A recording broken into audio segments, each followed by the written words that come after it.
So her packaging is very much in keeping with the pre-there.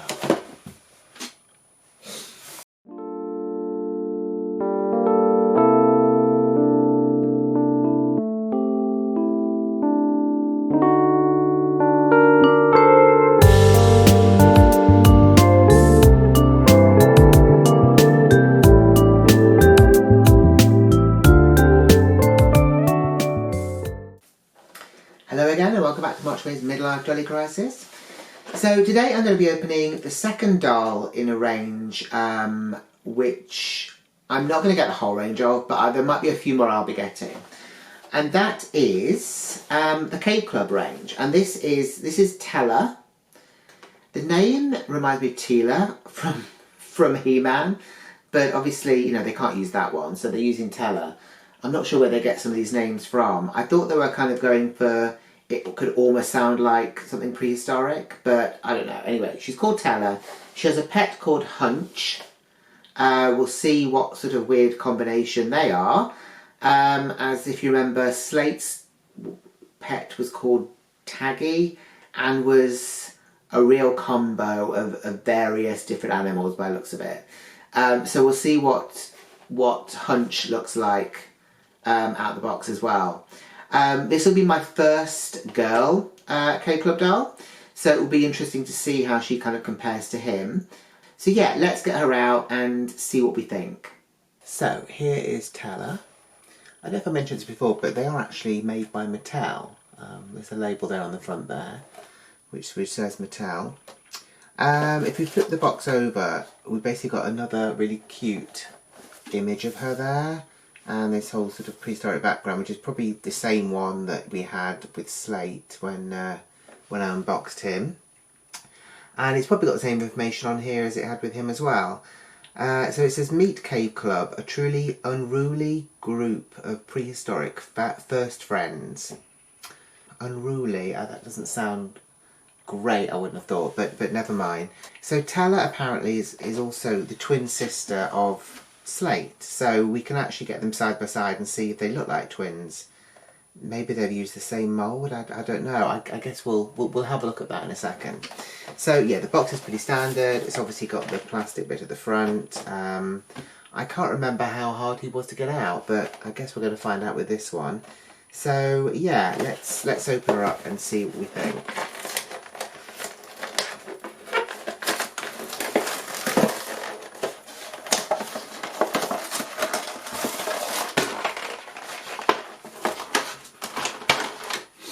Okay, so the back just slips off easily enough.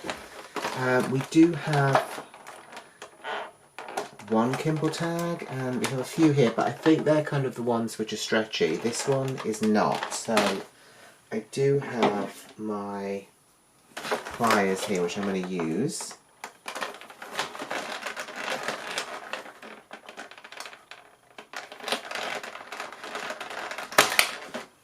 There we go, that actually came out whole as well, so that's good. Oops.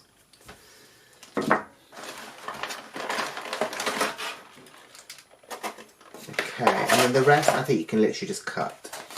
I mean, I think one of the good things about these dolls is that although they still have Kimble tags, they don't seem to have the amount of some of the other dolls, so at least that makes it easier for the child to get to them. Okay, I think that is everything. I didn't think of that through really, did I? I was putting it at the back and then obviously all the Kimble tags have dropped out, so that's that. That's great. Let's brush those over there. So presumably she will just come out now. There we go. Okay, so the rest just kind of like unclips itself really, which is good because it means that there's nothing to cut. It will literally just clip out. I do kind of like this effect they've done here. They did it with the last pet as well, where it kind of looks like it's behind crystal or like a, you know, sort of like a file or something.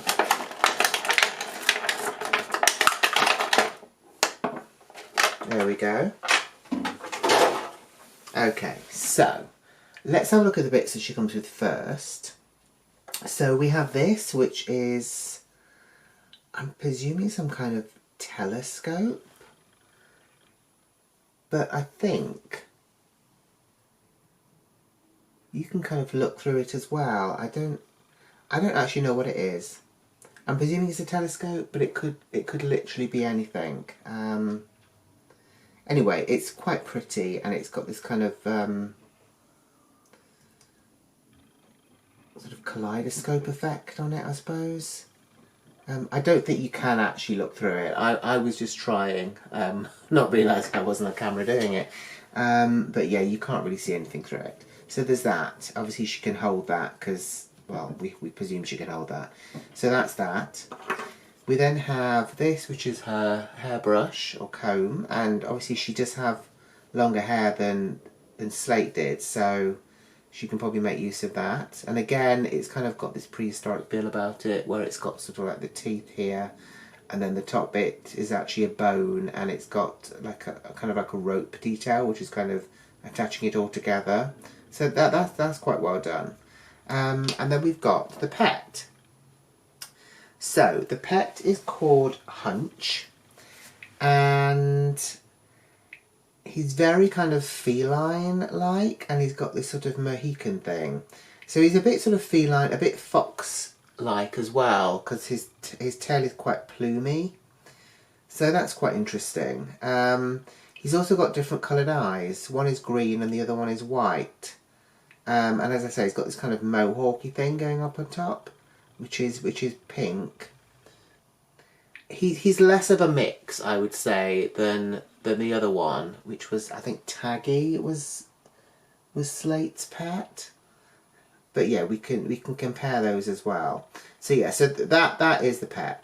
I mean, these are aimed at younger children, so I can understand why they would give them pets, because it's kind of a cute little accessory for them. It still doesn't explain why we get pets with Barbie extras, but there you go. So that is Hutch. So here is Tella. Tella is actually wearing an amazing outfit, I have to be honest. So yeah, let's go from the bottom up. Okay, so they don't have shoes, as we remember, but they do have these kind of like leg warmery things. These actually fit her a lot better than the ones which Slate had, which seemed to do an awful lot of moving around. These seem to stay in place, so that's good. And again, it's got a lot of kind of details, sort of not printed on there, but you know, they're kind of imprinted, I suppose, really. So we've got sort of crystals and things like that. We've got rope and stuff attached to it as well. Yeah, there's quite a lot of detail on those. So that is the kind of the leg warmery sort of feet things. I don't really know what you'd call them. And then we've got this amazing dress. So it's a real combination of things. So we've got this sort of like furry, ruffly bit at the bottom here, which is attached to it. Yeah, it's not a separate piece. And then we've got the actual dress part, which is animal print. It's kind of like leopardy, but it's kind of got neon colours in it, which is really nice. We've got this belt, this belt which you can detach, which has got all sorts of things sort of dangling from it. It's got like a sort of star and this kind of crescent moon thing, another star, a crystal there, and then a pouch which presumably has got some stuff in. And that is just kind of like clipped on with, you can remove that with the, there we go. It can just come off if you want it to. The whole dress is velcroed at the back, so it just comes off. Ah, okay, so the skirt is actually, okay, so this bit is actually separate. I thought it was one piece. So yeah, so this bit is kind of like a tunicky bit, which will come off. It's also got netting around the shoulders, so it gives it a kind of a ruffle effect there as well, which is quite cool. It's now showing all these sort of textures with it, I think. It makes it a bit more interesting. And then the fur skirt is attached separately, and I think that will just pull down. I don't think there's any fastenings on it. I think it literally, you just pull it down. We're not going to do that because we want to keep her modest, don't we? We don't want to see her with her pants on. So let's reattach that at the back.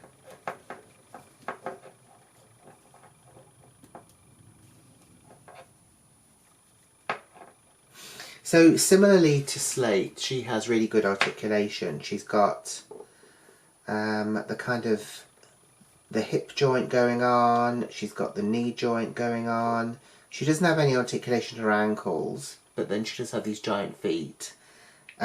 She's got a lot going on here. The shoulder moves, and the elbow moves, and the wrist moves, and she's got some very expressive sort of hands happening.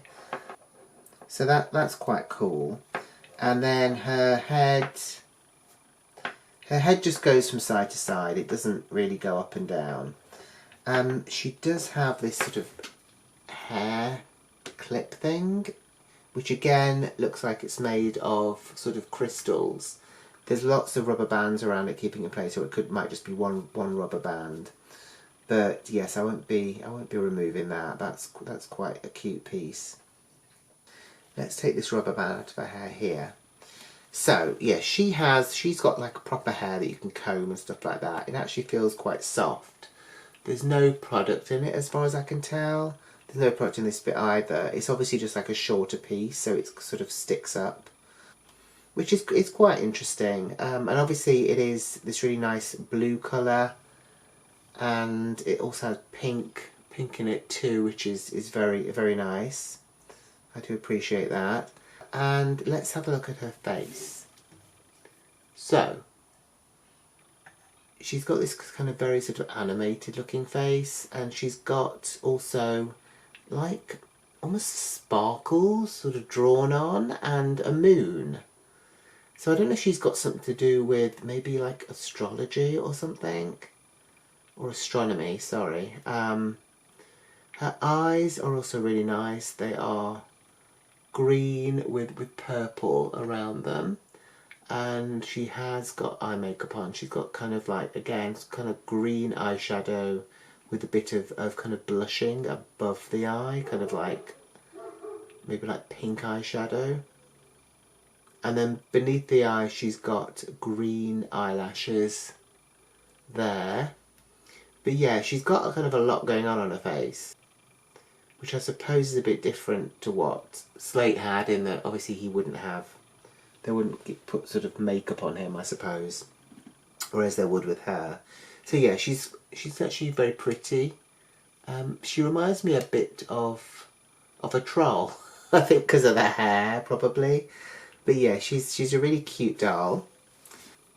So let's get Slate down and we'll see how they compare, because apparently they are meant to be twins. I don't remember who told me. It was someone in the comments when I opened Slate. I think mentioned this to me. So here is Slate. So height-wise, they are the same. Obviously, facially, they are a little bit different, but I didn't really expect them to use the same mould. Not exactly, anyway. They've got the same nose. The lips are a little bit different in that he has teeth and she doesn't. And her eyes are bigger than his. The ears are probably quite similar. I don't think it's the same mould. I think there's kind of like a difference between the chins, the chin area. I think they've probably squared his off, whereas with hers they've tried to make it look a bit more, I suppose, feminine. But they've got kind of the same size ears and everything. And they do actually have the same skin tone. The colours really go nicely with their skin tone as well. See what I mean about his things moving around? They don't seem to want to sort of stay in the same way that hers seem to, which is kind of annoying. Hers seemed a bit more fitted than his. I'm not sure why that would be, but that's just the way it is. I suppose what's interesting is that he's got a necklace, she doesn't have anything. They've not given her any jewellery at all, apart from obviously the crown thing, or the tiara, or the headpiece. So also we've got the pets. So this was Taggy, which was of course You move those out of the way for a second. Which was Slate's pet. And this is Hutch, who is Tella's pet. They are obviously of similar size. They're quite well done. I do kind of like the pets with these, because at least it makes a bit more sense. Especially, you know, because they're kind of like fantasy based. So, you know, they've been able to create some sort of unique little creatures for them to have as pets. Whereas with the Barbie extras, and I know we keep going on about the pets and Barbie extras, but I don't know anyone that likes them. No one seems to say how much they like the pets. The pets in those seem very cartoony. At least the fact that these look cartoony kind of go with the dolls, because they are quite cartoon looking dolls. They're not sort of meant to look realistic. So yeah, so these go really well with them. Whereas with the Barbie extras, we've got like dolls which look like people, and then we have kind of like a cartoon alligator with them, which makes no sense at all. But anyway, so yeah, so we have the pets there, and then oh, well, let's see if she can hold this. Now, maybe it is a telescope, because her name is Tella. I've just realised. So Tella telescope. Maybe there's something going on there. So yeah, she can hold that. It is actually quite a heavy piece. So it kind of weighs her arm down. Can she hold? Oh, I was going to say, can she hold it up to her face? Let's see if we can get that to happen. So her hands are quite soft. His hands are soft as well, but because they're a bit chunkier, you don't notice it. Whereas her fingers are decidedly softer. I don't know if you can take the hands out. I don't think you probably need to with these. I'm not going to be doing it in case I pull it out and it's not meant to go. So let's see if she can actually... She might need both hands to try and hold it steady. She's got very kind of arty fingers. They're very sort of splayed out. I also don't want to damage the fingers by pushing this onto them. So she can kind of look through it. You're not going to see many of the stars at that angle, that's for sure. But yeah, I'm sure if you fiddle around with it, she can actually look through it properly and not just drop it on her brother like that, which probably wasn't very nice of her. But yeah, so she is really cute, and as I say, I really like the outfit that they've got her in. I wasn't sure about the hair in the box. I thought it looked a bit weird, mainly because of this bit. But it's nice that you've still got this bit here that, you know, obviously, you know, kids love the whole hair play of dolls, I think. So they've still got a bit that they can brush and play with, which is quite cute. So yeah, so that is Tella. What do you think of her? Oh, this is her belt. I forgot I've taken the belt off. What do you think of her? I think she's really pretty, and as I say, I really like her outfit, and the colour of her hair and everything is really sweet. So yeah, let me know what you think of her down in the comments down below. Let me know if you've got her. Do you have a favourite Cave Club doll? I have to say I've got my eye on Bashley, I think, next, because she looks quite good. So yeah, please like the video, please subscribe if you haven't already, and please share the video, and please tell all your friends. But yeah, so thank you for watching. I hope you have a great week, and I will see you in the next video. So until then, take care. Bye.